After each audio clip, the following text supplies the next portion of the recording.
used to say he was the foreign policy president. That was his expertise. What would you say is your area of expertise?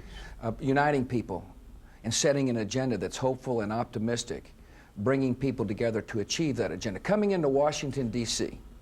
and saying it is important to have an administration with a different attitude. We got to reject zero-sum politics, pitting one group of people against another and elevating the debate so that should I be the nominee, I'm going to say, give me a chance to bring people together to solve Medicare or Social Security. Give me a chance to cut the taxes, or give me a chance to strengthen the military. I think America will find that I've got the capacity to do that. I want to go back to John McCain for a moment. He has said that he can beat Al Gore like a drum. You have always said you're the most electable candidate, yet the polls show that when you're pitted against Al Gore now, you used to be way ahead of him, and now it's neck and neck. Does that mean that the more people see you, Governor, the less they like you? You know, I'm finding out in New Hampshire, the more people see me, the more they like me. What about on a national level? That's been your argument all along. There's going to be plenty of time for the national campaign.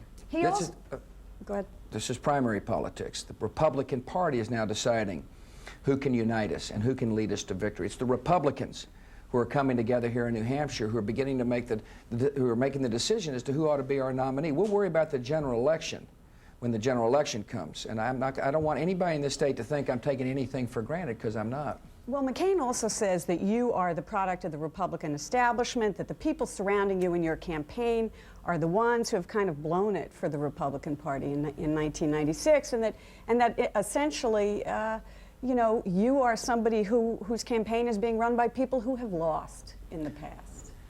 My zip code is 78701. That's Austin, Texas.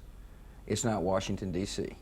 If you were to call me on the telephone, it'd be area code 512, not 202. I come from Texas. I've got a record as a governor. I've been setting agendas. I'm running my campaign in Austin, Texas. And the reason I bring that up is I'm not of the Washington scene.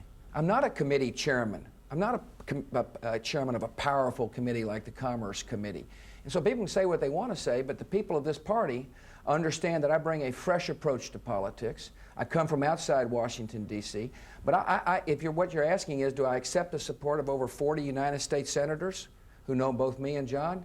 You bet I do. And I'm proud, including right here in this state, Senator Judd Gregg. I have one more question about John McCain. If he does win the Republican Party nomination. I just refuse to accept that hypothetical. Well, okay, I know you wouldn't like it, but if he were to, but what would that say about the Republican Party, Governor? You're asking something I don't believe is going to happen. I believe I'm going to be the nominee. I believe I'm going to win New Hampshire. I know I've got a lot of work to do, but I refuse to accept the hypothetical you just laid out. John's a good man, but I believe when it's all said and done, the people of this party can say, Governor Bush can unite us.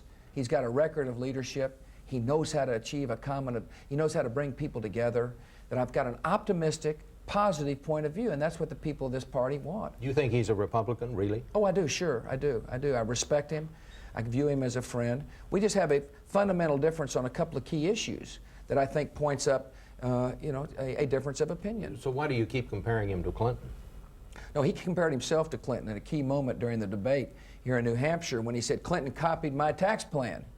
That's exactly what he said. And so I said, I said, well, you made my case.